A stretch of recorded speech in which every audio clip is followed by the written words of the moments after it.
I can still feel the weight of that night pressing against my chest, even now, years later. I remember the first moment I realized something was following me in the Mississippi backwoods. Not the way you notice a shadow slipping between trees, or the way the wind moves differently when an animal is nearby. No, it was something far older than fear itself, something that thrummed beneath the soil and in the very air around me, something that made the hairs on my neck rise before I even saw it. I didn't know what it was then. I thought I was imagining things. I convinced myself it was a fox, or maybe a stray dog. A stray dog larger than normal, sure, but nothing more.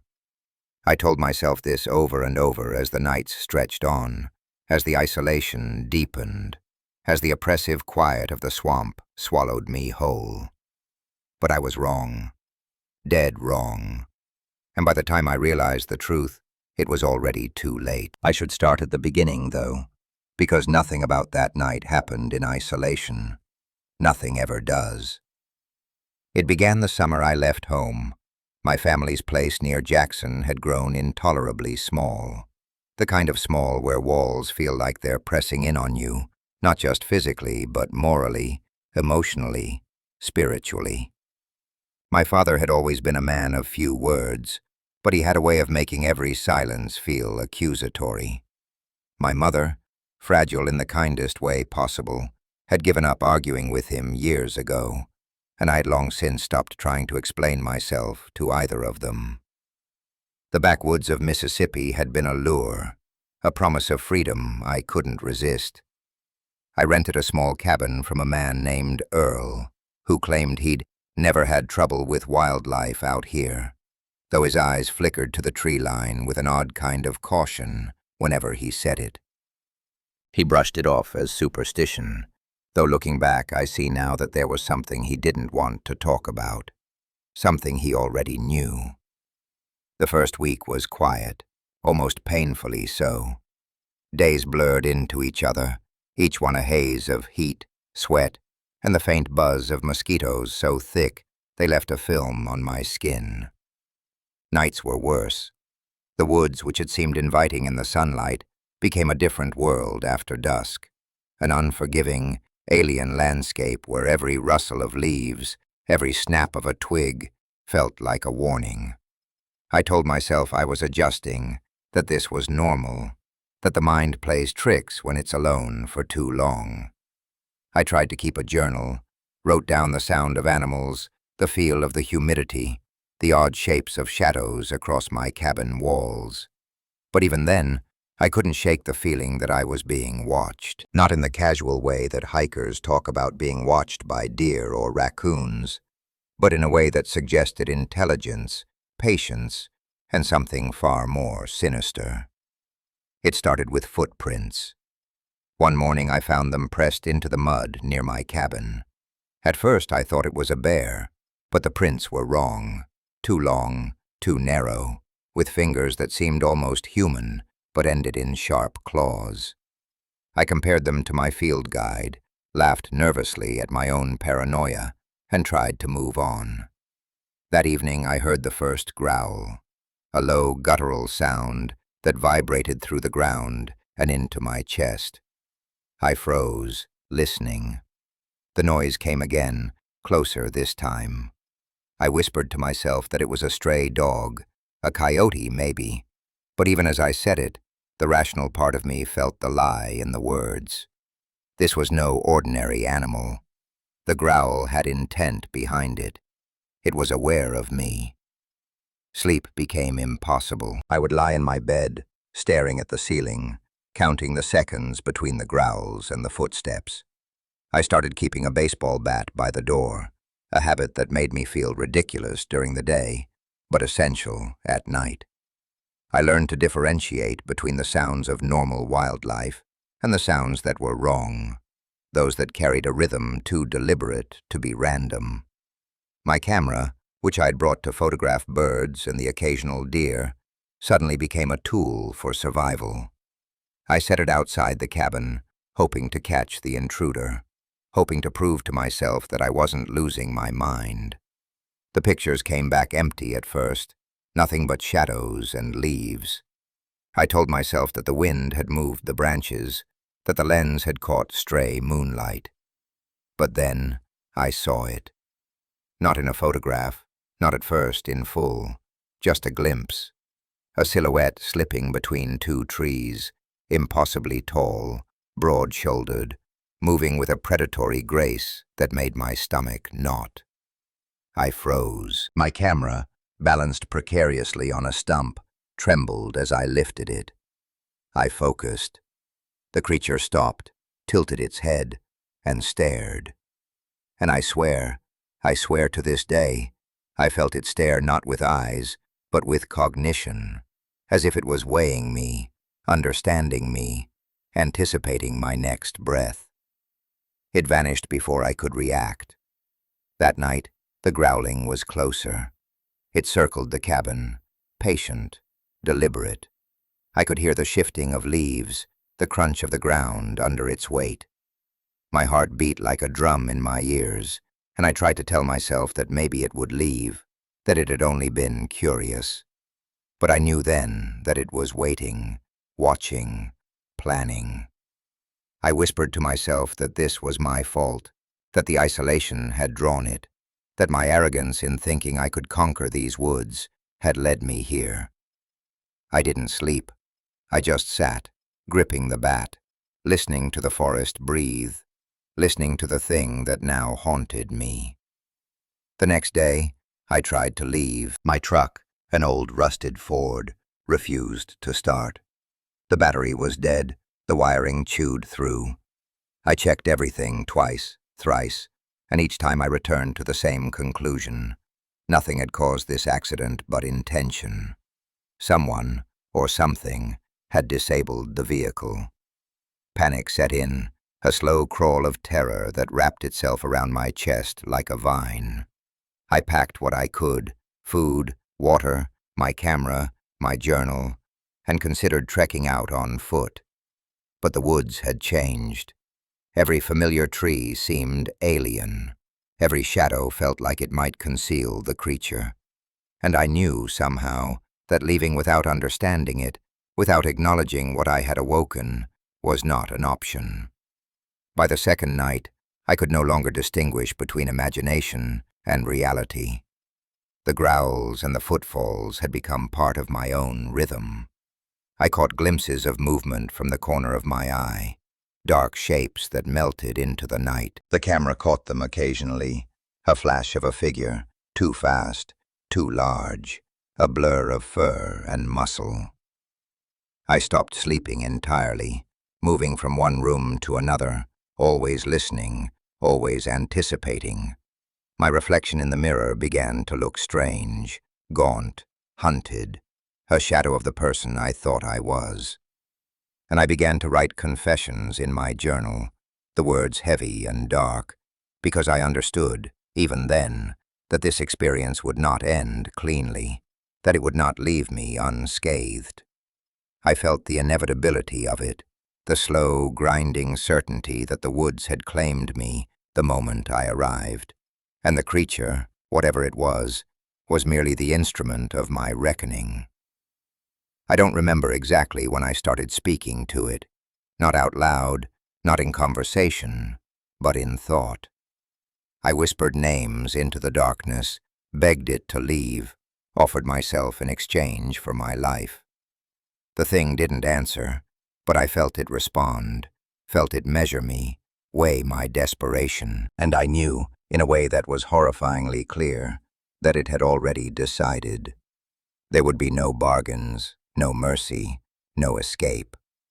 I was trapped in its hunt, and the only thing left was to endure the waiting, the slow, excruciating waiting for the moment it would strike. And that is where I begin my confession, where I offer you, whoever you are, the story of how a man can be hunted, not by other men, but by something older, more patient, and infinitely more dangerous. I write these words now because I cannot undo what happened, because the memory is a weight I cannot lift, and because, perhaps, if nothing else, these words will serve as a warning. If you ever find yourself in the backwoods of Mississippi, and if you hear a low growl that doesn't belong to anything you know, do not laugh it off. Do not convince yourself it is a stray dog or a bear. Look behind you, count your steps, and know, deep in your bones, that something is watching, waiting, and it will not be deterred. By the third morning, the woods had begun to feel less like a place and more like a state of mind I couldn't escape. I woke with a taste of metal in my mouth and the certainty that I'd been dreaming with my eyes open. The cabin smelled wrong, like damp fur and old leaves, though I told myself it was just the humidity creeping in through the cracks. I stood at the window for a long time, watching the tree line, waiting for some sign that the thing had moved on during the night. Nothing stirred. The forest looked almost peaceful in the early light, shafts of sun cutting through the canopy, birds hopping along branches as if nothing had changed. That calm hurt more than the noise ever did. It made me feel foolish, like I had imagined everything, like the dread coiled in my stomach had no justification. I remember laughing softly at myself then, a dry, humorless sound, and thinking this was how people went mad in isolation, convincing themselves of threats where none existed. That thought lasted until I stepped outside. The footprints were back, fresh, closer than before. They circled the cabin in a slow, deliberate loop, pressed deep into the mud, as if whatever made them carried more weight than any animal I knew. I crouched beside one, my fingers hovering just above the impression, and felt a tremor run through me. There was intelligence in that circle, a message I didn't yet know how to read. It hadn't come to kill me. Not yet. It had come to remind me it could. I went back inside and locked the door, though I knew how useless that was. Locks are a comfort for people who believe danger respects boundaries. I still half believed that then. I spent the day cleaning a cabin that was already clean, organizing and reorganizing my supplies, anything to keep my hands busy and my mind from drifting back to the edge of panic. Every so often I would catch myself listening, holding my breath, straining for that low growl, but the woods remained quiet. Too quiet. By late afternoon, I convinced myself the silence meant it had gone. I even allowed myself to think about hiking out, following the old logging road I'd passed on the way in, though the idea of walking miles through those trees made my chest tighten. I packed a bag anyway, slow and methodical, like someone preparing for a ritual rather than a journey. Food, water, flashlight, the bat, the camera. I hesitated over the journal, then tucked it in as well, as if words might somehow protect me. I stepped outside just before dusk, the sky already bleeding orange and purple, and that was when I smelled it again. Stronger this time, a rank, musky odor that clung to the air and filled my lungs. I froze, bag slipping from my shoulder, heart slamming so hard I thought it might burst. The smell seemed to come from everywhere and nowhere at once, seeping out of the ground itself. I whispered a curse under my breath and took a step back toward the cabin. Something moved to my left, not fast, not loud, just enough to catch my eye. I turned and saw the trees part slightly, branches bending under a weight they shouldn't have been able to bear. I didn't see it fully, not then. Just a suggestion of height, a darkness that didn't belong to shadow, a presence that made the forest feel suddenly very small. My legs locked. I couldn't have run if my life depended on it, which in hindsight, it probably did. The branches settled back into place, and the woods went still again. I stood there shaking, the bag forgotten at my feet, and understood something with a clarity that bordered on revelation. It was letting me see just enough. It wanted me to know it was there. The hike out never happened. I retreated into the cabin and barred the door with a chair, feeling ridiculous and terrified in equal measure.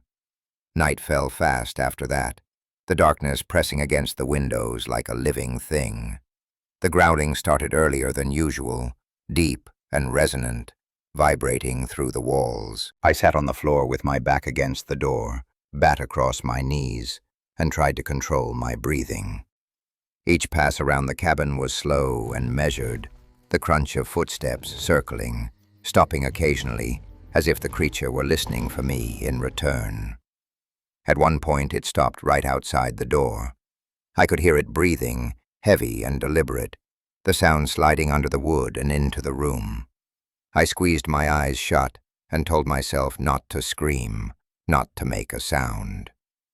A single scratch traced its way down the door, long and careful, the wood splintering slightly under the pressure. It wasn't trying to break in. It was demonstrating how easily it could. When the footsteps finally moved away, I collapsed forward, retching onto the floor, my body betraying me in every possible way. I didn't sleep that night. I don't think I blinked. Sometime near dawn, the growling faded, replaced by the distant calls of birds. I lay there until the light crept back in, numb and hollowed out. And when I finally stood, my legs felt like they belonged to someone else. That morning I checked the camera. My hands shook so badly I almost dropped it. Most of the photos were empty, useless, leaves, shadows, nothing. Then I found one taken just before midnight. The image was blurred, distorted by motion, but there was no mistaking the shape. Tall, upright, fur catching the light in coarse, uneven patches, a head set too high on broad shoulders, ears pointed and alert. And eyes, God, the eyes. They reflected the flash with a dull, knowing glint that made my stomach drop. I stared at that photo for a long time, my mind scrambling for explanations it no longer believed. Bear? No. Man? Impossible. Dog? Not like any dog I had ever seen. The word surfaced unbidden, pulled from some half-forgotten corner of my memory. Dogman. I laughed when I thought it, a sharp, brittle sound that broke the silence of the cabin. I had heard stories growing up, whispered at campfires, dismissed as local legend. I had never believed them. Belief felt irrelevant now. The evidence was in my hands, burned into my eyes. The rest of that day passed in a haze. I ate without tasting, drank without thirst. I found myself talking out loud, narrating my actions like a man afraid to be alone with his thoughts. I told myself I would leave at first light the next morning, truck or no truck, creature or no creature. I clung to that plan as the sun dipped low again, as the shadows lengthened. Dusk came, and with it, the smell. Stronger than ever, I sat on the bed, bat within reach, and waited. The growling began almost immediately, closer than before. It didn't circle this time. It stayed on one side of the cabin, pacing back and forth, as if wearing a groove into the earth. The repetition gnawed at my nerves. I found myself whispering again, pleading, promising things I didn't understand. At one point, without thinking, I spoke to it like a person. I said I was sorry. I don't know what for. The pacing stopped. Silence fell, thick and suffocating. Then I heard it straighten, the subtle shift of weight as it rose higher. A shadow passed across the window, tall enough to blot out the moonlight entirely. I looked up, my breath catching, and for a brief, terrible moment, I saw its outline pressed against the glass, the shape of its head, the slope of its shoulders. One clawed hand lifted, rested against the window pane. The glass creaked, but did not break. I think that was the moment something inside me finally cracked. Not fear. Fear had been there from the start. This was resignation, a sinking acceptance that whatever rules governed my life before no longer applied. The hand withdrew. The shadow moved away. I slid down onto the floor, tears streaming unchecked, and laughed quietly at myself, at the absurdity of it all. This was how it ended, then, not with a sudden attack, but with a slow, deliberate dismantling of my certainty, my sanity. When the creature finally left, I curled up on the floor and slept for an hour, maybe 2, exhausted beyond caring. I woke to silence and the knowledge that the waiting was far from over. The woods had claimed me, and the thing in them was in no hurry. It had all the time in the world, and it intended to use it. I awoke that morning with a weight pressing on my chest that I could not explain, not entirely. It wasn't just the previous night's encounter, though that alone should have been enough to leave a man hollowed out. No, it was something deeper, an exhaustion of the mind itself, a sense that every thought I tried to cling to slipped through my fingers like smoke. I lay on the cabin floor for hours, the sunlight stretching across the boards and highlighting every crack in the walls, every shadow that seemed too dark, too deliberate. The air smelled of damp wood and something else, something I could not name without shivering.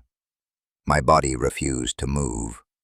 I thought about the forest outside, the trees, the footprints, the blurred photograph on my camera. I thought about the creature's eyes and how they had reflected the flash, staring through the lens as if aware that I was trying to capture it, trying to contain it in pixels, in paper, in memory. And I understood then that it could see me in a way I could never see it. That realization settled over me like ash. When I finally forced myself to my feet, my legs felt leaden, my hands trembling as I picked up the bat. I moved slowly, mechanically, as if the body could be separated from the mind and still function. I checked the windows, the doors, the small locks and latches I had installed in my panic, and for the first time I noticed that the scratches in the wood had multiplied overnight. Long, thin lines etched into the surface of the cabin, as if the thing had traced them while I slept. Testing, measuring. My heart raced. I tried to rationalize it. Wood warps, branches scratch against siding in the wind, animals leave marks. The rational side of me whispered these explanations. The rest of me, the side that had been listening to the forest for days, knew better. This was deliberate. The thing wanted me to feel its presence, even when it was invisible. I packed the bag again, slower this time, as if taking deliberate steps would stave off the inevitable. The truck remained dead, wires chewed, battery drained. I cursed it, then cursed myself for having expected machines to work in a place where nothing was predictable anymore. I stepped outside, hoping that sunlight would provide some comfort, some clarity, but the forest seemed altered, more oppressive than the day before. The shadows under the pines were darker, sharper, as if the light itself was being swallowed. I followed the path I had intended to take toward the logging road, eyes scanning constantly, ears straining for the smallest shift in sound. My skin prickled. Every bird call sounded off, every rustle too deliberate. Hours passed, and I saw nothing tangible, only the brush moving as if something brushed against it and vanished before I could confirm it. My mind began to fray. I argued with myself internally. Maybe it was nothing. Maybe it was paranoia. Maybe I had imagined it all. But even as I said it, a low growl reverberated somewhere in the distance, and I froze, every instinct screaming that it knew I was thinking these thoughts. The sound wasn't immediate, wasn't directional. It existed in the air around me, everywhere and nowhere. I walked backward toward the cabin, not daring to run, knowing that movement might trigger the creature's curiosity or anger. By the time I reached the door, I was sweating, shaking, and utterly spent. That night, the creature's approach was different. The growls were softer, almost conversational, threaded with something I can only describe as mockery. It didn't circle. It stayed at the tree line, just out of reach of the cabin lights, and I could feel its eyes burning into me. I tried to read its behavior, to predict it, to find a flaw in its pattern. But the longer I watched, the more I realized that it was impossible. There was a patience there that belonged to an intelligence far older than my own. Hours passed. My mind swung between terror and a strange, horrifying fascination. I whispered to myself again, calling out names, begging it to leave. I didn't know why I thought it would understand me. Perhaps it did. Perhaps it only humored me. The night dragged on, a long, slow torture. At one point, I heard a branch snap within 10 feet of the cabin. My heart stopped. I pressed myself against the floor, bat ready. Nothing followed. I convinced myself that it was a raccoon or a stray deer, but the certainty that it could have been the Dogman hovered in my mind like smoke. Sleep remained impossible.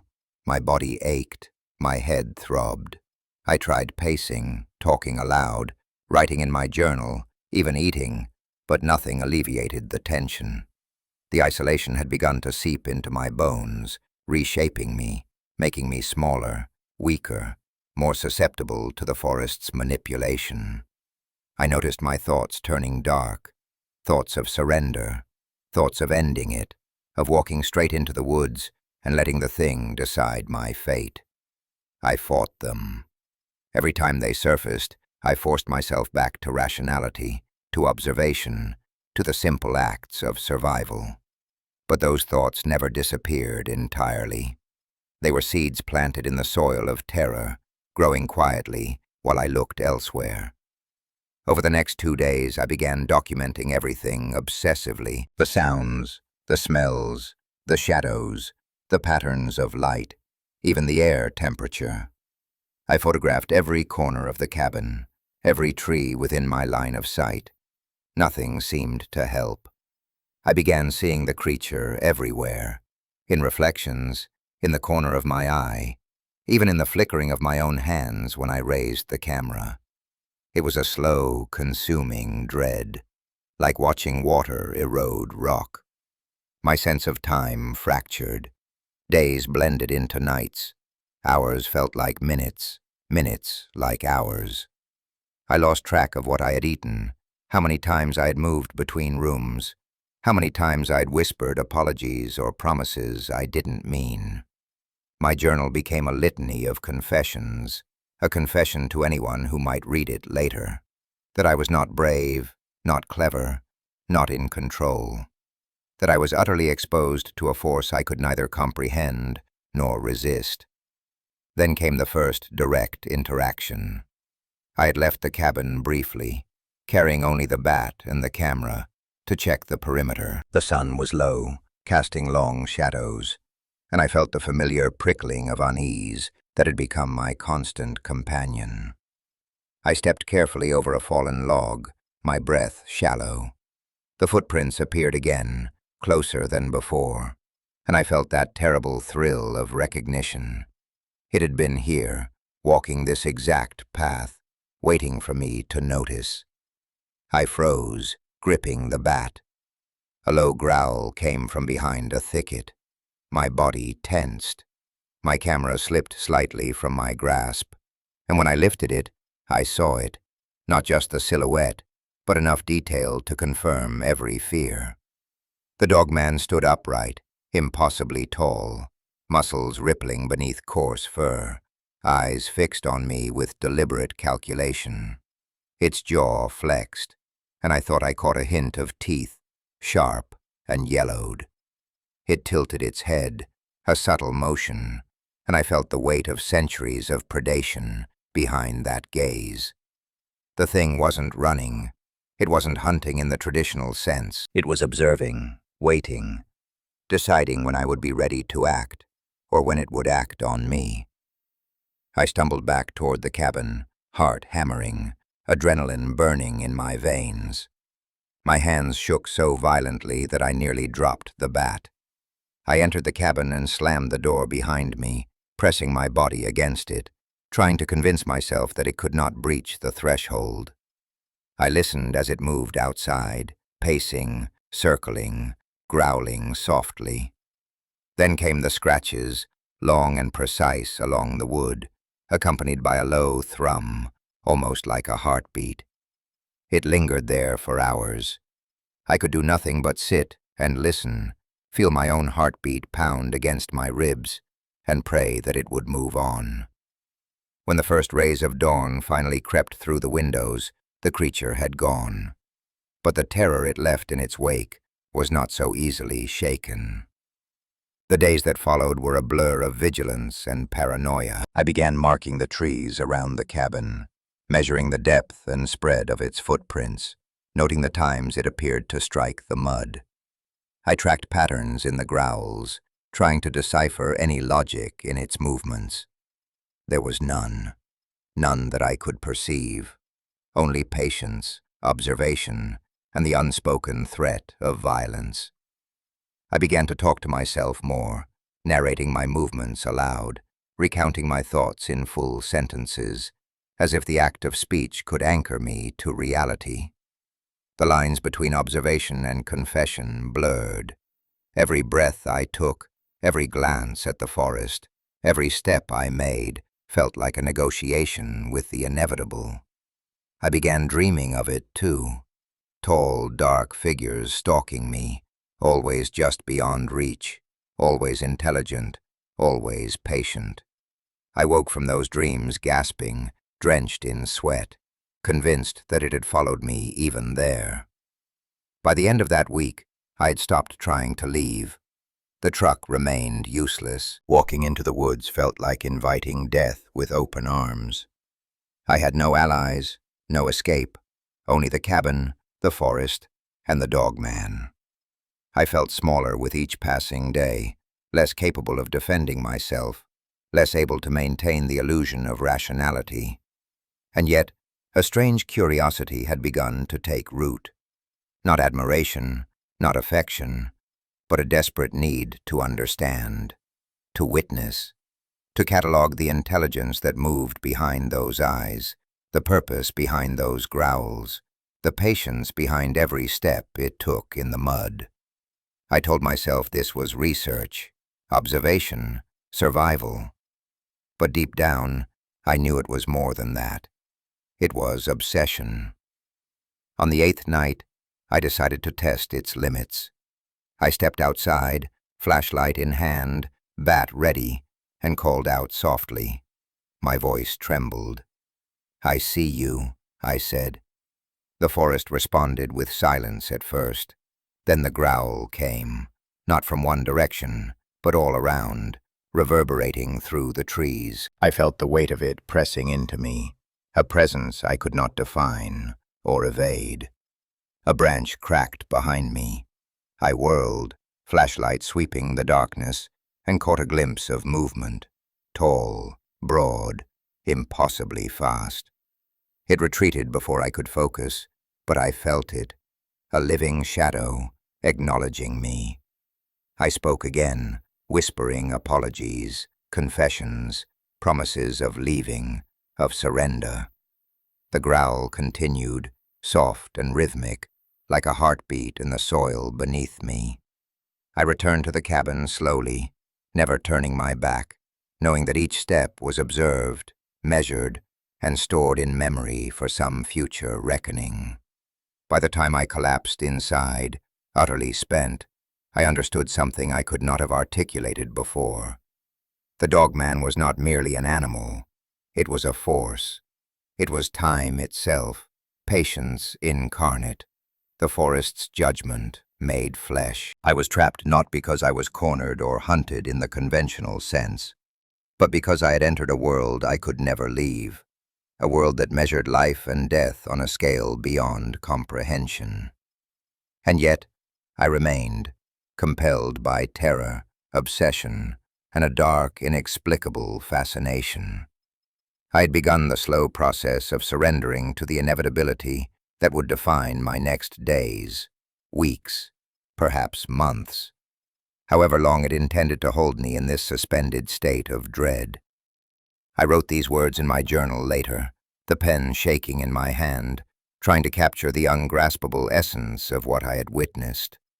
I knew, even as I wrote, that no one would believe me, that the words could never convey the weight of knowing a predator existed in a place where civilization ended, where patience was weaponized, and where time itself seemed to bend around something ancient and intelligent.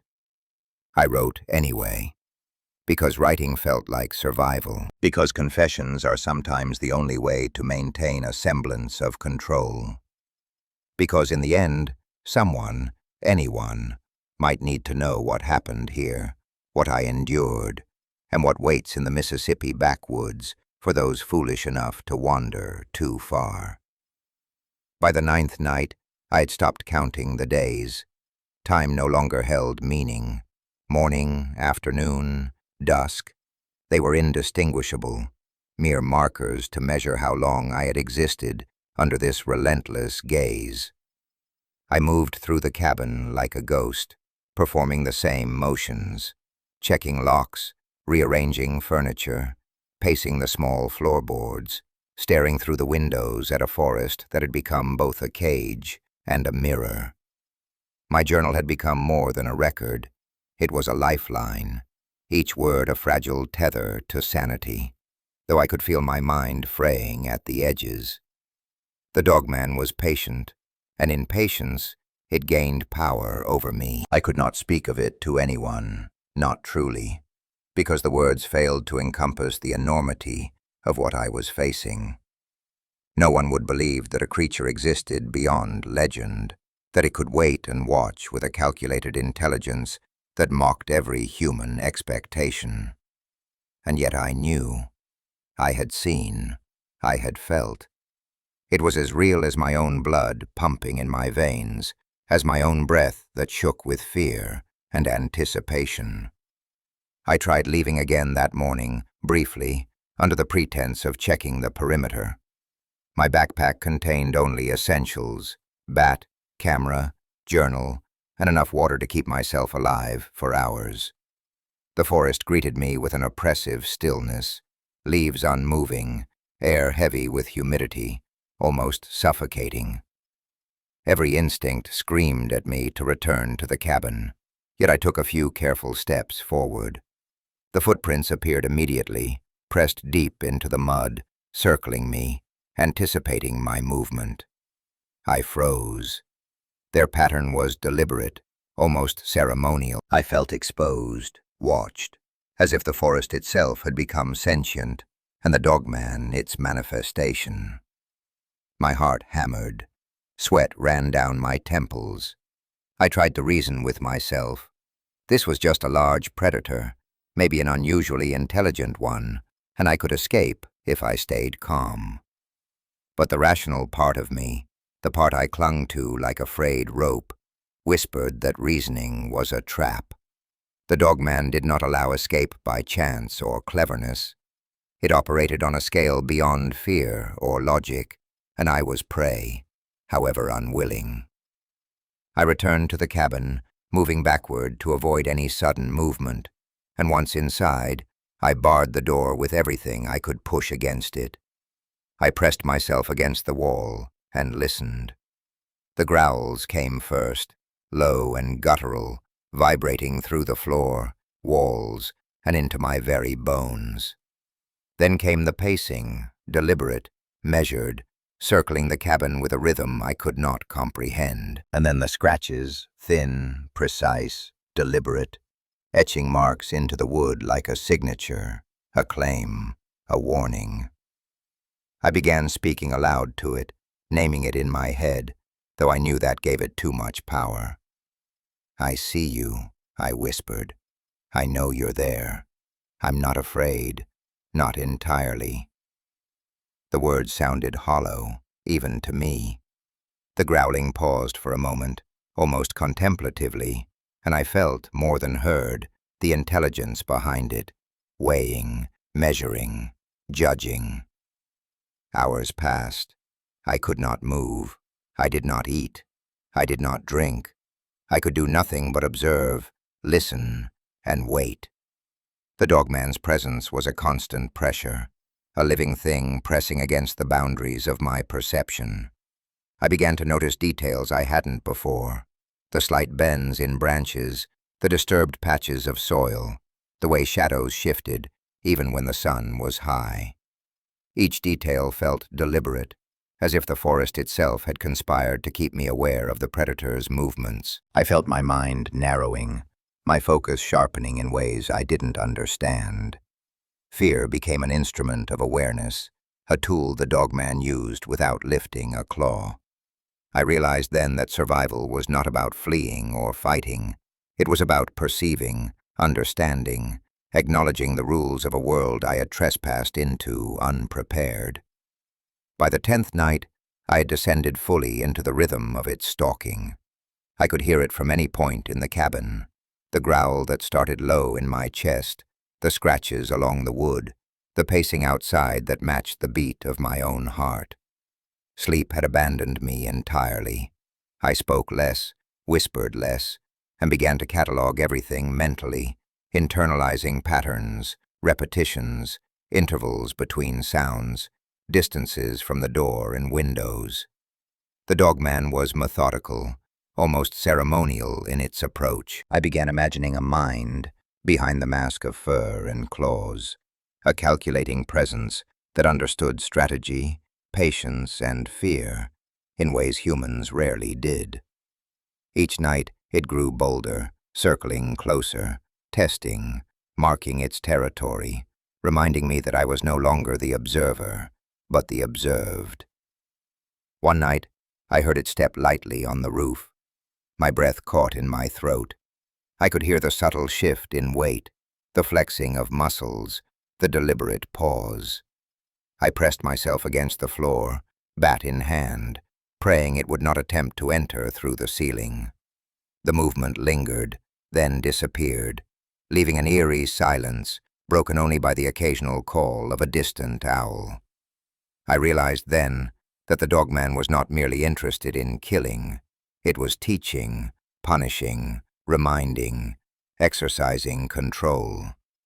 Every interaction, every presence, every growl was a lesson in vulnerability and inevitability. I felt myself shrinking under the weight of this revelation, understanding that I had been caught not because of my mistakes, but because I had trespassed into a domain older and wiser than any human understanding. The following day I noticed something odd: small tufts of fur caught in the corners of the cabin, pressed into the floorboards, almost like reminders that it had been here, touched the space I claimed as mine. I collected them, examined them, and felt a chill run through me at the coarse texture, an unnatural sheen. The hair was unlike anything I had seen, dense, black with streaks of brown, thick enough to suggest immense strength. I photographed each piece obsessively, documenting, recording, as if by cataloging it, I could assert some small dominion over a reality I no longer controlled. The dogman had become a presence in every thought, every heartbeat, every glance at the forest beyond the windows. My journal became pages of confessions, observations, and self-recriminations. I wrote that I had been arrogant, foolish, unprepared, and yet somehow it seemed insufficient. Words failed to capture the terror and intelligence of the being that haunted me. By the 11th night, I was a shell of the man who had arrived in those woods. My skin was raw from constant vigilance, my eyes red and bleary, my hands shaking from hours of holding bat and flashlight. I had stopped eating regularly, drinking only when necessary, existing on the edge of endurance. The growls that had once made me panic now elicited a different response: a tense, frozen readiness, a watchful surrender. I had begun anticipating patterns, predicting pacing, measuring intervals between scratches, estimating distances by sound alone. And yet, with every anticipation, every calculation, I realized how futile it was. The dogman was always one step ahead, always patient, always aware. There was no error, No opportunity, no mercy. I was trapped in a predator's mind, stripped of every advantage my species claimed over others. And then came the first night when it spoke. Not in words, of course, not in language we could comprehend, but in sound, a low, resonant vibration, a growl threaded with intonation that suggested recognition, acknowledgement, and perhaps even something like amusement. I froze, bat raised, eyes fixed on the tree line. It circled once, then paused, tilting its head as if listening to me, reading me, weighing my soul. My chest constricted. I whispered apologies and promises, knowing they were meaningless. The creature continued its ritual, moving with a grace I could not hope to match, scratches and growls marking the cabin in an elaborate, horrifying symphony. I realized then that it understood me, not fully, perhaps, but enough to measure fear, endurance, and intent. I had become part of its world, a piece in its slow, deliberate game. I cannot describe the hours that followed. Time became elastic. Growls, scratches, pacing, and silence merged into one continuous sensation. My own thoughts echoed in my head, a recursive loop of dread, anticipation, and reflection. I thought of the family I had left behind, of my father's stern silences, of my mother's fragile kindness. I wondered if they would ever understand the experience, the patience, the inevitability of a predator older than any human memory. And I realized, with a hollow certainty, that I would not leave these woods unchanged. I would be marked, altered, haunted by this intelligence, this force, this predator that moved with calculated patience and timeless awareness. By the 12th night, I had stopped pretending I might survive unscathed. The Dogman had taught me a brutal lesson in inevitability, in the limits of human perception and endurance. It circled, paced, growled, scratched, marked, and observed, shaping my existence with every deliberate action. I had become a shadow of myself, attentive, fragile, aware of every sound and shift in the forest. Sleep was no longer possible, nor was hope. I was trapped in a slow, unrelenting narrative authored by a creature beyond my comprehension. I began to whisper confessions aloud, my voice carrying into the night words of fear, regret, and acknowledgement, as if speaking them might appease the intelligence that studied me. Sometimes I imagined that it listened, that it understood, and I felt a grim satisfaction in the acknowledgement. But the relief was temporary, fleeting, and ultimately hollow. The Dogman never attacked directly, not yet, but its patience was its weapon. It had stripped away my confidence, my control, my sense of safety, leaving only awareness, fear, and a creeping obsession. I had begun documenting everything, obsessively, compulsively, as if by cataloging its presence I could preserve some small piece of my autonomy. I photographed footprints, tufts of fur, patterns of movement, the moonlight on the tree line. I wrote long, meticulous passages in my journal, detailing sounds, intervals, and behaviors, noting every subtle change in pacing or growl. And yet, the realization grew that no documentation could prepare anyone for the truth of its presence. Words, images, measurements, they all failed.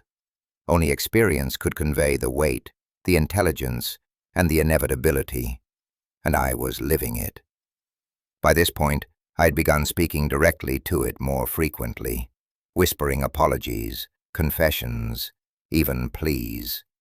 The sounds that returned to me were not random. They had cadence, intonation, a deliberate modulation that suggested awareness.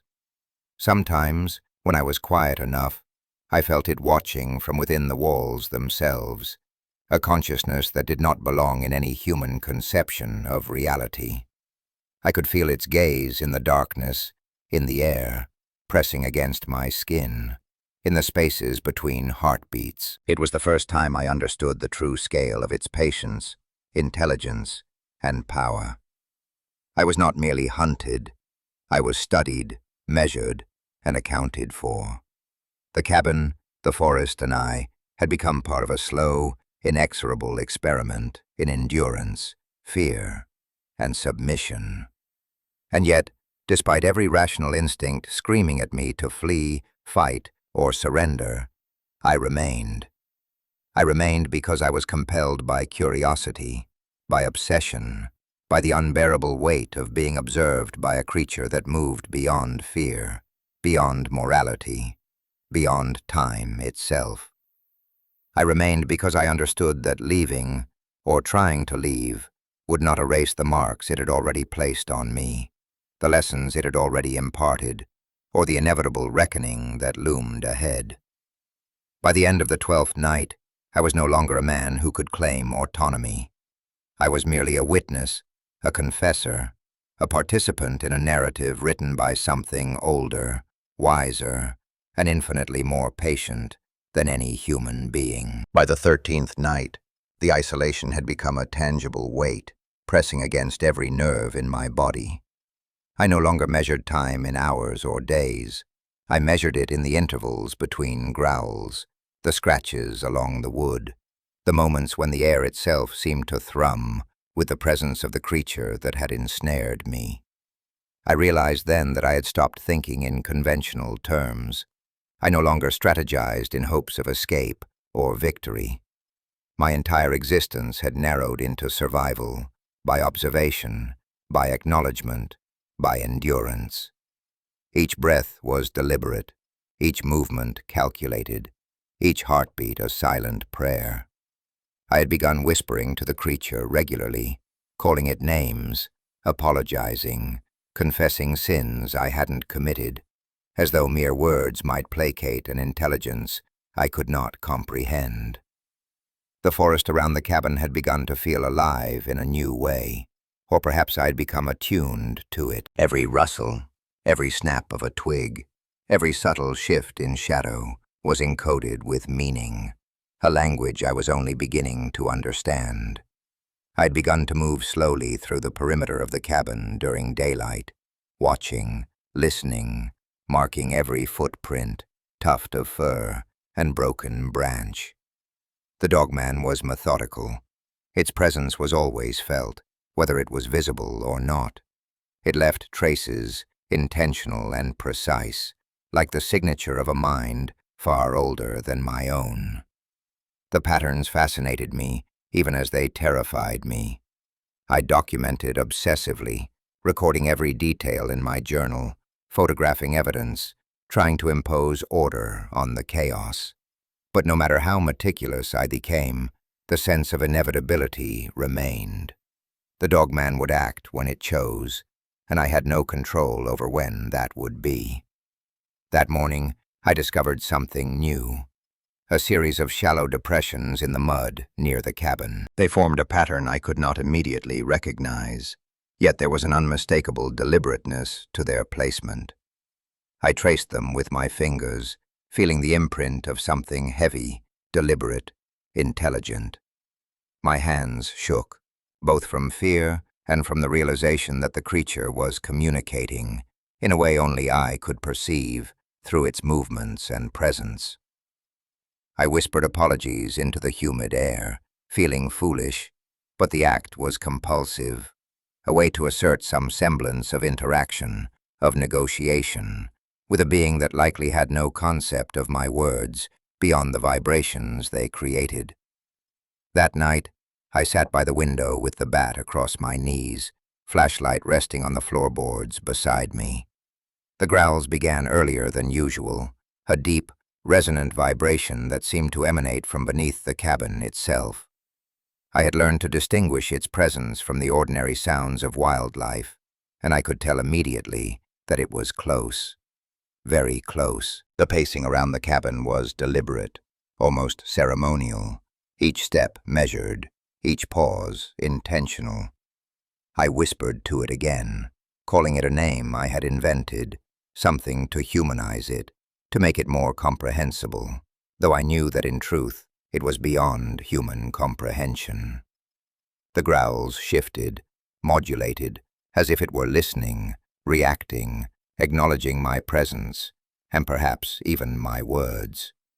I felt a strange mix of terror and fascination. I wanted to flee, yet I also wanted to understand, to witness, to catalogue its behavior. Hours passed. The pacing continued, a relentless, hypnotic rhythm that pressed against my nerves.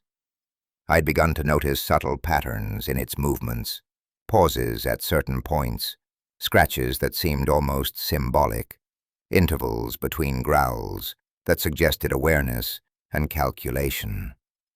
My journal became increasingly desperate, filled with not only observations but confessions of fear, regret, and a growing obsession with understanding the creature. I wrote about its intelligence, its patience, its inhuman awareness. I wrote about my own descent, how the isolation had reshaped my mind, how sleep, food, and normal routines had lost all meaning.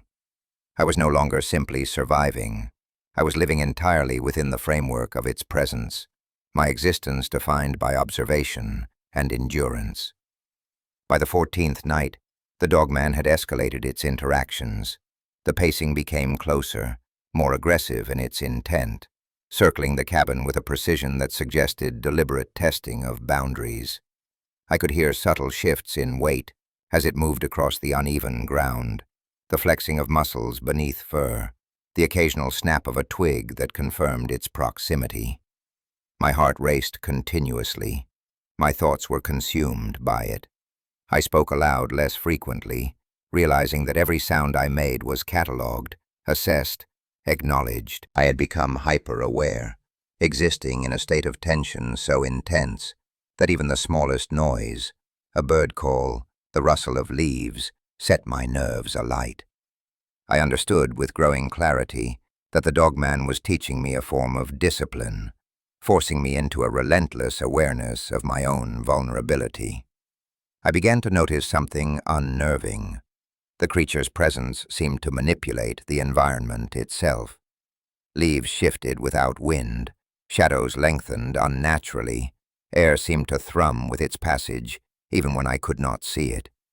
It was as though the forest had become an extension of its mind, a conduit through which it asserted control and observation. I felt my body tighten, muscles coiled like springs, every sense heightened beyond ordinary limits. My journal reflected this transformation. Notes became meticulous, observations almost obsessive, confessions increasingly raw and unfiltered. I wrote about the smell, the weight of its presence, the subtle intelligence behind every action. I documented my own fear in granular detail, knowing that words could never fully capture what I endured, but compelled to try anyway. By the 15th night, I'd begun to understand the Dogman's rhythms almost instinctively. I could anticipate the pacing, the growls, the scratches, yet this knowledge brought no relief. It was not a weakness in its vigilance, it was part of the design. I'd become a subject in its experiment, a witness to its deliberate, patient domination of a human mind. My body and mind were exhausted, yet the compulsion to observe, to survive, to understand, kept me moving. I recorded every new pattern, every subtle shift, every slight variation in sound. I noted the occasional pause in its movements, a moment that felt almost contemplative, as if it were studying not just me, but the consequences of its own existence. I wrote that observation alongside confessions, that I had no hope of escape, that my life was defined entirely by its presence, that I had surrendered to an inevitability I could not alter. Then came the first unmistakable act of direct confrontation. I'd left the cabin briefly to inspect a tuft of fur caught on a branch. The Dogman emerged almost silently, taller and broader than any human, its eyes fixed on me with an intensity that pierced through reason. My breath caught. I froze. It did not move immediately. It tilted its head, observing, calculating. I understood in that instant that it recognized me not as prey to be chased or killed immediately, but as a participant in a deliberate, patient game. Its body tensed, and I could feel the latent power behind its movements, the raw strength coiled beneath fur and muscle. Every instinct screamed at me to run, yet I remained rooted in place, unable to deny the sheer terror and fascination that held me. The creature's approach was slow, deliberate, a pacing that communicated more than growls ever could. It stopped at the edge of the clearing, far enough away to avoid direct engagement, yet close enough that I felt the heat of its presence, the awareness of its mind upon mine. I whispered confessions, apologies, promises of departure, of surrender, though I knew these words were meaningless. The dogman tilted its head again, a subtle acknowledgement that it understood, that it recognized my capitulation to its will. I backed slowly, careful not to trigger aggression, returning to the cabin as methodically as I could. Once inside, I barred the door and collapsed to the floor, trembling uncontrollably. The nights that followed were variations on this ritual. It circled closer, tested boundaries more aggressively, communicated through scratches and growls with a deliberate, intelligent cadence. I began to feel the futility of my attempts to impose order or control. Observation, documentation, and confession became my only means of survival. I had stopped thinking in terms of escape. I had begun thinking in terms of endurance, of witnessing, of absorbing the presence of a being that operated beyond human comprehension. My journal reflected this transformation. Pages filled with obsessive notes, repeated confessions, detailed accounts of the environment, the creature's movements, the rhythm of the forest itself. I was no longer simply surviving. I was participating in a slow, deliberate unraveling of my own mind, shaped entirely by an intelligence far older and more patient than my own. By the 18th night, I realized with chilling clarity that the dogman's patience was infinite. It did not need to attack immediately. It did not need to assert dominance through violence. The mere act of observation, the calculated manipulation of space, time, and expectation was sufficient. I had become a prisoner in my own mind as much as in the cabin. Every movement was catalogued, every whisper noted, every heartbeat measured. I had no privacy, no solitude, no moment unobserved. And yet, there was a grim fascination in this acknowledgement. The creature's intelligence, its patience, its control over every variable, human and environmental alike, was absolute. I was a witness, a confessor, a participant in a ritual of inevitability I could not alter. By the 20th night, my body had begun to betray me. I moved slower, my vision blurred, my hands unsteady. Hunger, exhaustion, and the relentless tension of observation had hollowed me. Yet I remained vigilant, recording, documenting, confessing. The dogman's presence was unrelenting.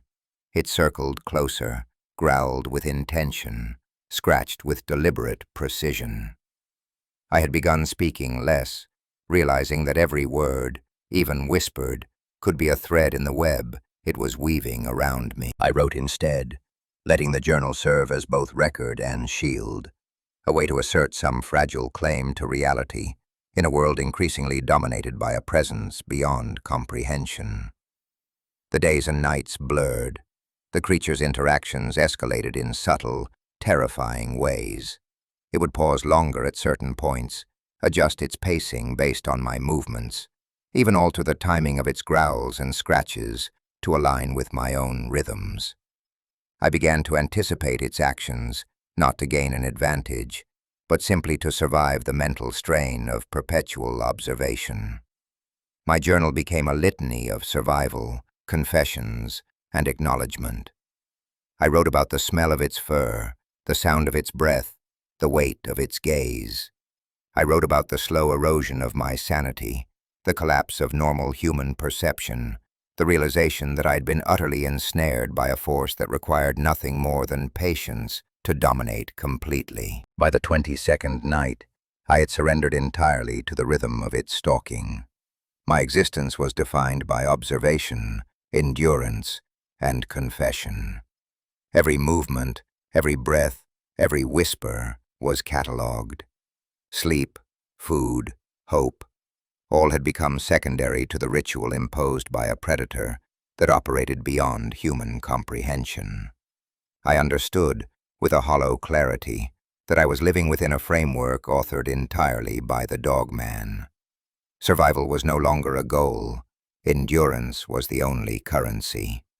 My journal became a testament, a fragile record of a mind shaped and dominated by something older, infinitely patient, and terrifyingly intelligent. I was trapped, observed, and transformed, a participant in a narrative that I could not escape, a witness to a force beyond reason, beyond morality, and beyond human understanding. By the 23rd night, something fundamental shifted. I didn't notice it immediately. There was no single sound or movement I could point to and say this is when it changed. It was subtler than that, more insidious. A pressure, a tightening of the space between moments. The forest no longer felt like a perimeter around the cabin. It felt like a lid being lowered, slow and deliberate, sealing me inside with something that had grown tired of waiting in quite the same way. The Dogman was still patient, still methodical, but the patience had sharpened. It was no longer content to simply observe. It wanted proximity. It wanted reaction. It wanted acknowledgement on a deeper level than fear alone. I realized this the first time it stopped hiding its weight. That evening, just after the light drained from the sky and the cicadas began their relentless chant, I heard footsteps that did not bother to soften themselves. Each step landed with a heavy, confident finality, compressing soil, cracking twigs, bending roots. It walked openly now, no longer ghosting the edges of perception. I stood frozen near the center of the cabin, bat hanging uselessly in my hand, and listened as it approached the porch. The boards creaked under its weight, not cautiously, not experimentally, as if it knew exactly how much force they could bear, as if it had always known. The sound triggered something primal in me, something older than thought. My knees buckled. I sat hard on the floor, breath shallow, ears straining. The Dogman stood there for a long time.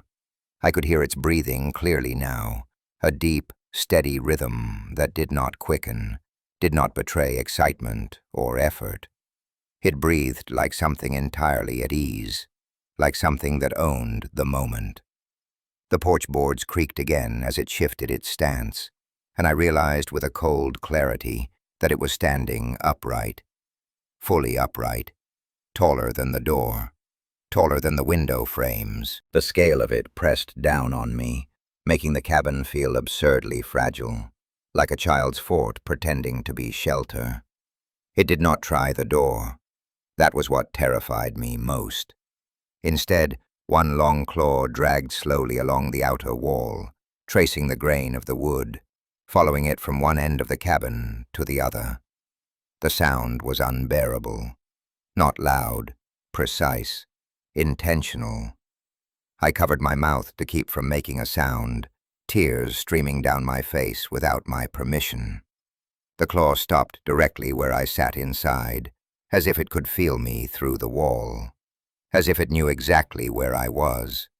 It pressed harder, just enough for the wall to bow inward slightly, the wood groaning under the pressure. Then it withdrew. I don't remember when I started whispering again. I only remember the words spilling out of me in fragments. Apologies, confessions, names of people I loved, promises I couldn't possibly keep. I spoke as if to a judge, a god, an executioner. The Dogman listened. I know it did. Because when I stopped speaking, when my voice broke and the silence stretched thin, it answered, not with a growl this time, but with a low, resonant exhale that vibrated through the structure. A sound that was not aggression, not warning, recognition. That was the night I understood I was no longer simply being hunted. I was being assessed. The following days were worse than any before them. The Dogman began appearing during daylight without pretense. No more fleeting silhouettes. No more distant movement at the tree line. I would look up from my journal or the camera and find it standing there, partially obscured by trees, but unmistakably present. Always at a distance, always watching. It never rushed, never lunged. It moved with the assurance of something that did not need to hurry. Its eyes followed me constantly, tracking every motion, every hesitation. I stopped trying to pretend I didn't see it. I stopped pretending I was alone. I began speaking to it openly, not loudly, not defiantly, just honestly. I narrated my actions. I explained myself. I told it when I needed water, when I needed rest, when my hands shook too badly to write. I don't know why I did this. Maybe because silence felt like surrender, and speech, however useless, felt like proof I was still human. Sometimes when I spoke, the Dogman would tilt its head slightly. Sometimes it would shift its weight. Once it took a step closer. Each response felt deliberate, calibrated to keep me balanced on the edge of terror without pushing me over. It knew exactly how far to go. My body began to fail in small, humiliating ways. Tremors in my hands, sudden dizziness, a ringing in my ears that never fully faded. I would forget what I was doing mid-motion, forget words, forget entire stretches of time. I found entries in my journal I didn't remember writing, pages filled with looping handwriting, repeated phrases, fragmented thoughts. I wrote its name over and over again, even though I never truly named it. The Dogman, the Thing, the Watcher, the Judge. Each name felt insufficient, like trying to label a storm with a single word. On the 26th night, it tested me. I was sitting near the window when I heard movement behind the cabin. Heavy, direct. I stood slowly, every muscle screaming in protest, and turned just in time to see the shadow fill the doorway. It did not enter. It simply stood there, framed by darkness, blocking out what little light remained. The smell hit me immediately. Wet earth, old blood, musk so thick it coated my throat. I gagged, swallowing hard, forcing myself not to collapse. The Dogman leaned forward slightly, its head lowering to peer inside. Its eyes locked onto mine, and something passed between us that I still cannot articulate. Not communication, not understanding, acknowledgement. It lifted one clawed hand and placed it against the doorframe. The wood cracked, not shattered, not broken through, just enough to prove a point. It could enter whenever it chose. It was choosing not to.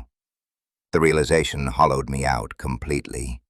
I slid down the wall, bat clattering uselessly to the floor. I didn't cry. I didn't speak. I just stared back at it, empty and exhausted, my mind too tired to manufacture fear at the intensity it deserved. The Dogman watched me for a long moment longer, then withdrew, retreating into the forest without a sound. That night, I slept. Not deeply, not peacefully, but I slept. And when I woke, I understood why. It was letting me recover. The horror of that realization settled over me like a second skin.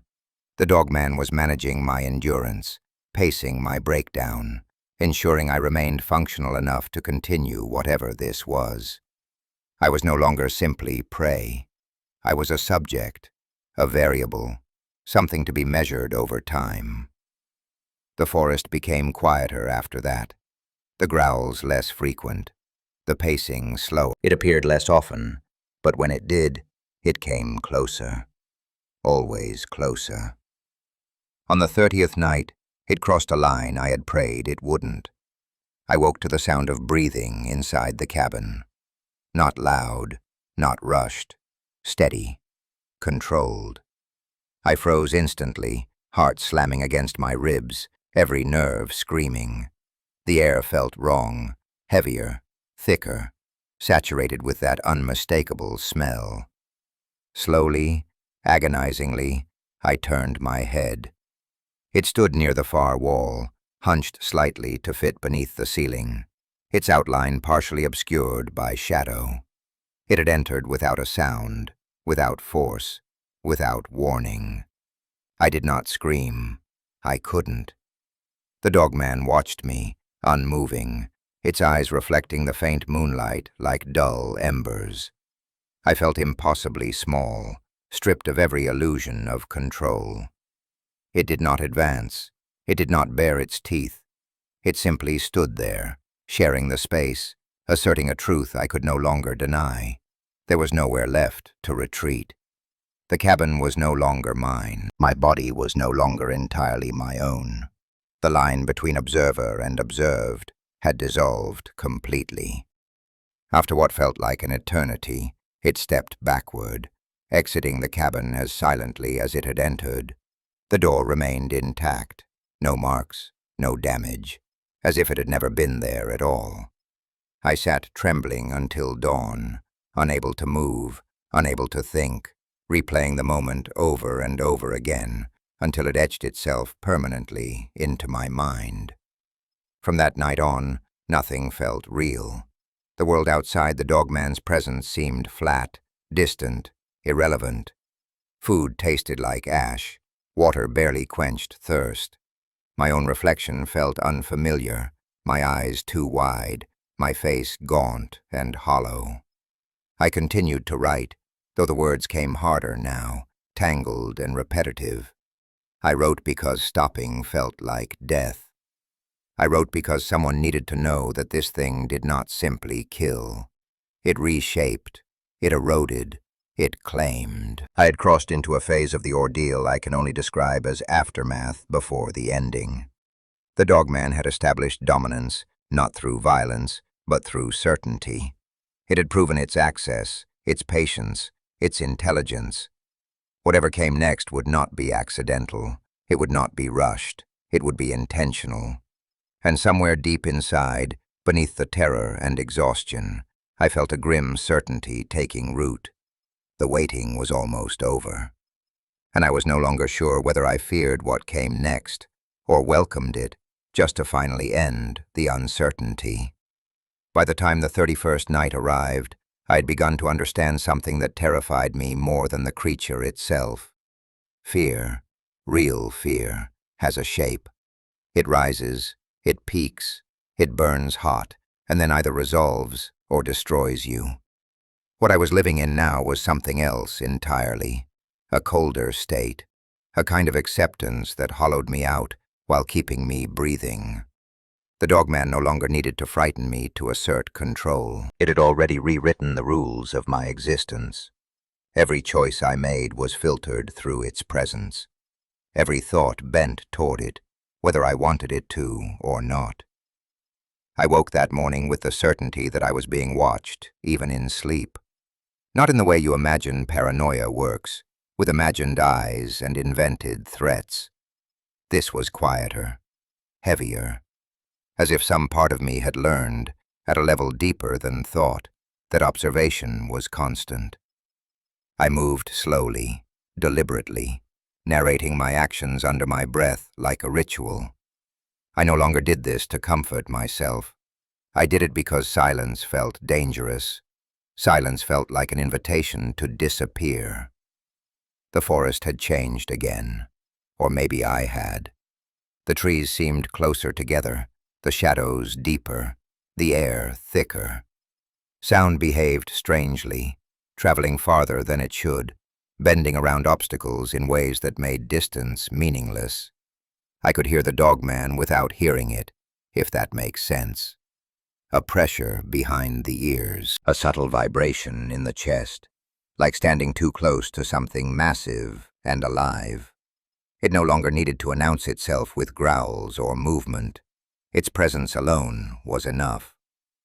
That afternoon I found a deer carcass less than 50 yards from the cabin. It hadn't been eaten. That was the first thing I noticed.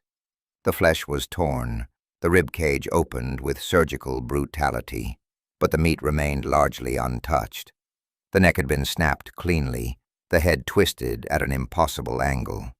There were no signs of scavengers, no birds, no insects. The forest had given it a wide berth. I stood there staring, bile rising in my throat, understanding dawning slowly and painfully. This wasn't food, it was a message.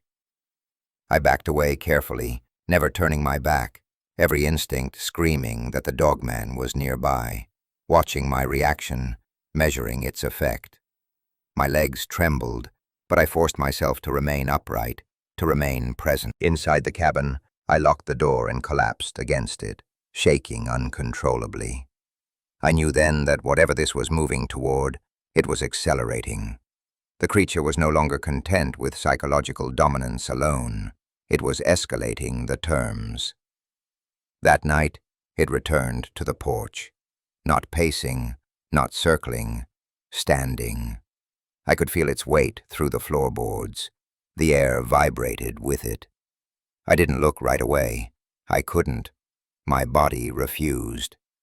When I finally raised my eyes, I saw its silhouette through the thin gaps around the doorframe, taller than before. Or maybe I was just smaller.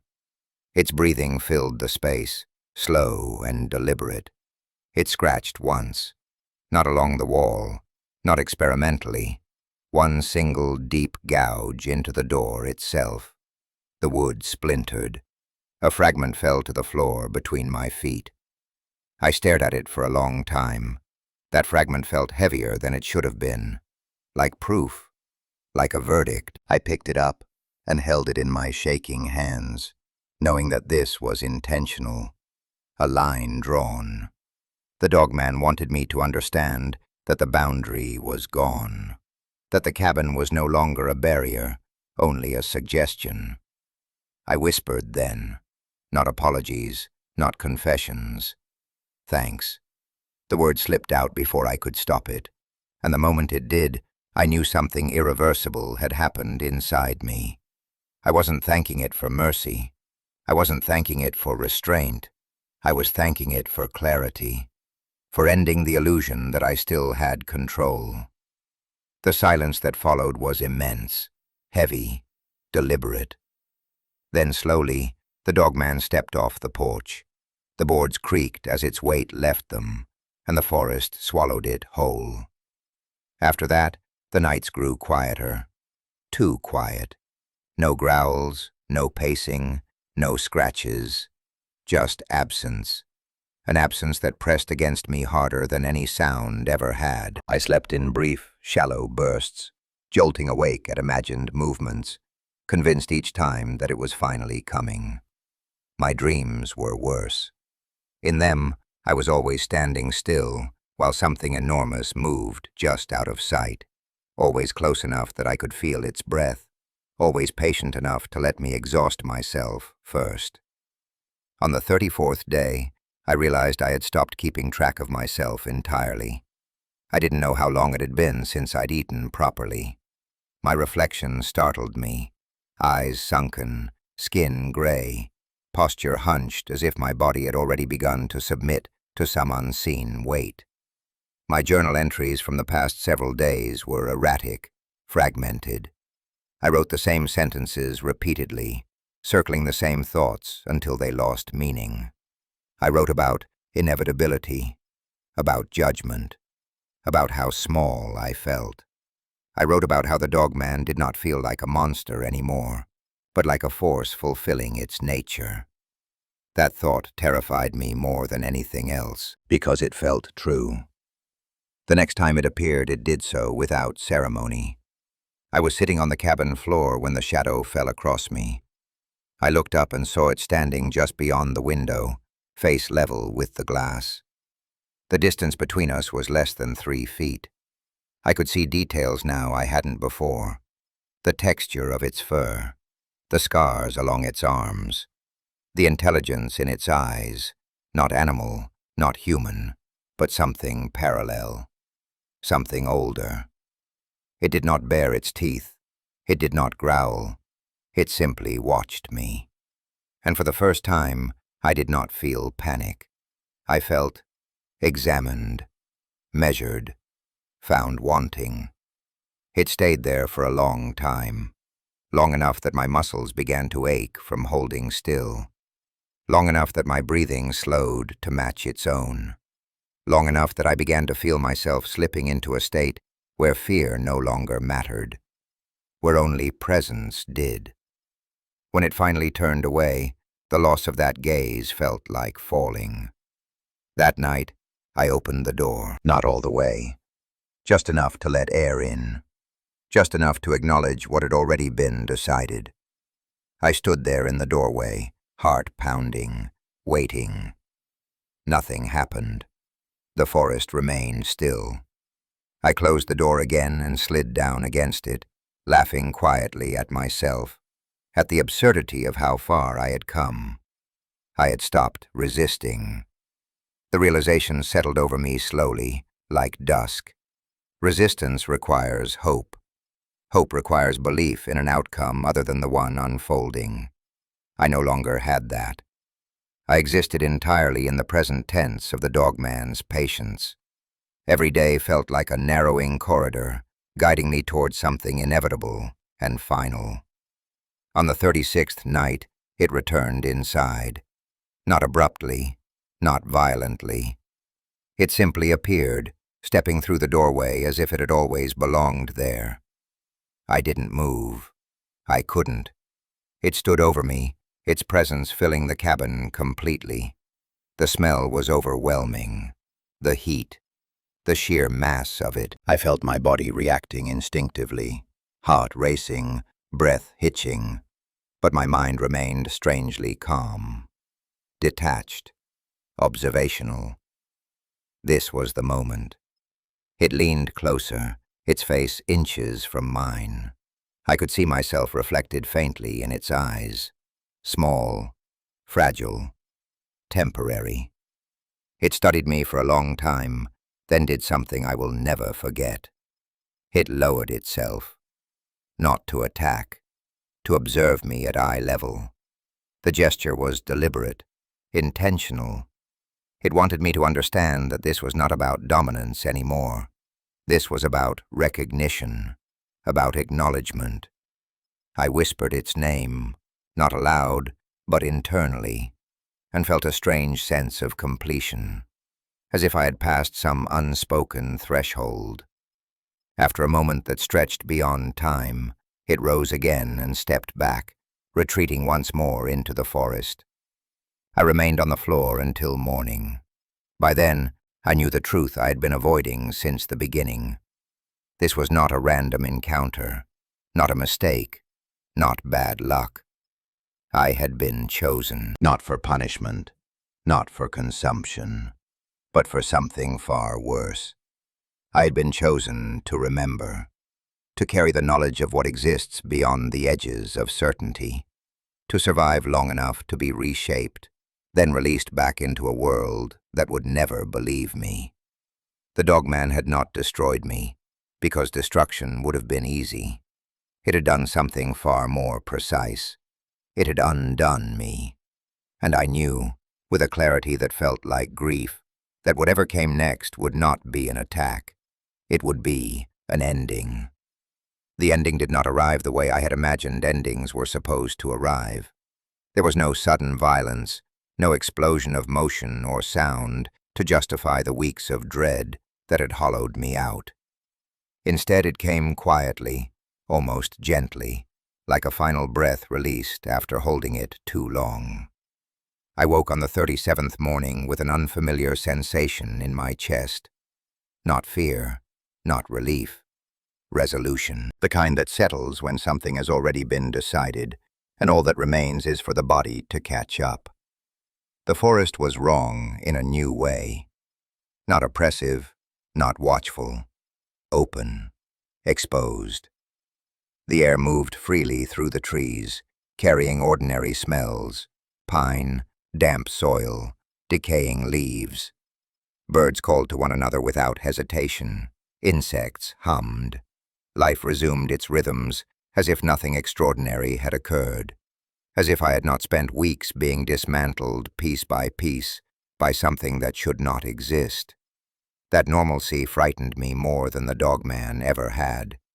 It felt like a lie layered over a deeper truth, a polite fiction the world maintained to keep itself intact. I stepped outside for the first time without hesitation. The porch boards creaked beneath my weight, sounding almost apologetic now. The forest stood still, but not expectant.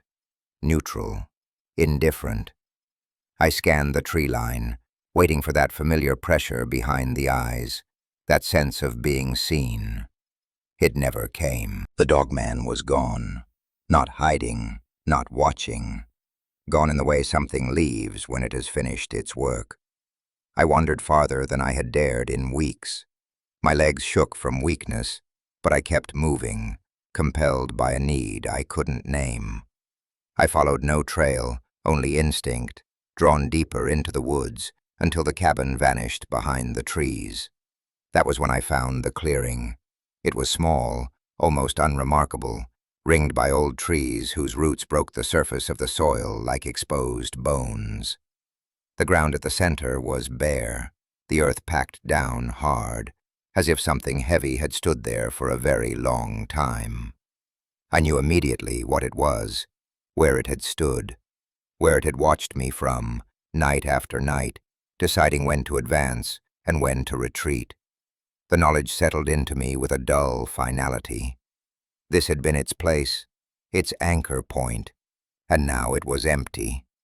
I knelt there for a long time, pressing my palm against the cold ground. The silence was complete, but not hostile. It felt like standing in the aftermath of a storm, when the sky clears and the damage becomes visible all at once. I realized then that the Dogman had not simply been present in the forest. It had been present in me, in my fear, in my unraveling. And now that presence had receded, leaving behind a shape I would have to live with. When I returned to the cabin, I packed without urgency. There was no sense of escape, no rush to flee before something changed its mind. I knew, with absolute certainty, that it would not return. Not for me, not here. Whatever exchange had taken place was complete. I left the journal on the table, open to its final page, the words uneven and raw. I wanted proof that this had happened, evidence that I hadn't imagined the slow erasure of myself. The walk back to the road felt unreal. The forest offered no resistance, no warning. It let me pass as easily as it had once closed around me. When I finally reached the clearing where my truck waited, untouched and silent, I stood staring at it for several minutes, unsure how to re-enter a world where machines waited patiently and problems had names.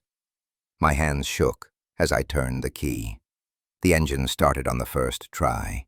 That, more than anything else, nearly broke me. The drive out was uneventful. No shadows followed. No shapes paced me through the trees. The road unwound ahead of me like it always had, indifferent to what I carried with me. I kept expecting something to happen, some final sign that I was not meant to leave, but nothing did. The forest receded in the rearview mirror until it was just another stretch of green, swallowed by distance. Civilization greeted me with unbearable normalcy. Gas stations, billboards, the low hum of traffic, people going about their lives, unaware of how thin the membrane between certainty and terror truly is. I checked into a motel without incident. The clerk smiled at me. I struggled to return it. In the shower, the water ran dark with grime and sweat, carrying away the physical remnants of the ordeal, but leaving the deeper stains untouched. I slept for 12 hours straight and woke feeling no more rested than before. The days that followed blurred together. I tried to resume my life, to step back into routines that no longer fit. Conversations felt hollow, their stakes laughably small. I found myself scanning rooms unconsciously, measuring exits, tracking movement in reflections. I avoided mirrors. When I did catch my reflection, I barely recognized the person staring back. There was something missing, or something added, a weight behind the eyes that hadn't been there before. I told no one, not because I feared disbelief, though I did, but because I understood, instinctively, that speaking it aloud would change something irrevocable. The Dogman had released me, but it had not absolved me. I carried what it had shown me like a brand, invisible but permanent. I had seen the shape of patience beyond human comprehension. The kind that does not rush because it does not need to. The kind that understands endings are most effective when they are earned. Sometimes, late at night, I still feel it.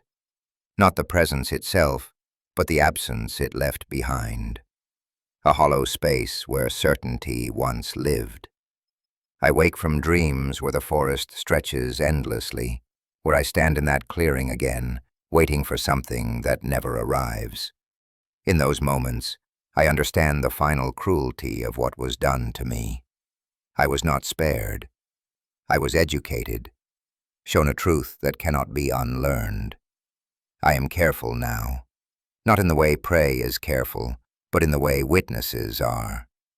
I avoid the deep woods. I avoid places where silence feels too intentional. When I hear stories, whispers of shapes in the tree line, of eyes reflecting light where no eyes should be, I listen without comment. I know better than to dismiss them. I know better than to investigate. The Dogman does not need to follow me. It already finished its work. This account is not a warning in the traditional sense. I cannot tell you how to avoid what I encountered, because avoidance was never the point. I can only tell you that some things in this world do not hunt for food or territory. They hunt for understanding, for acknowledgement. And once they find someone capable of carrying that knowledge, they let them go. Not out of mercy, but because the knowledge itself is the punishment. I live with it now, every day, in the quiet moments when the world feels just a little too fragile, when the woods beyond the streetlights seem deeper than they should be, when patience itself feels like a threat. I survived the Mississippi backwoods. I walked out under my own power, but I did not escape unchanged. And if you ever find yourself alone in a place where the forest feels like it's leaning in to listen, where the silence stretches too long and the shadows seem deliberate, understand this. If something is watching you and choosing not to act, that does not mean you are safe.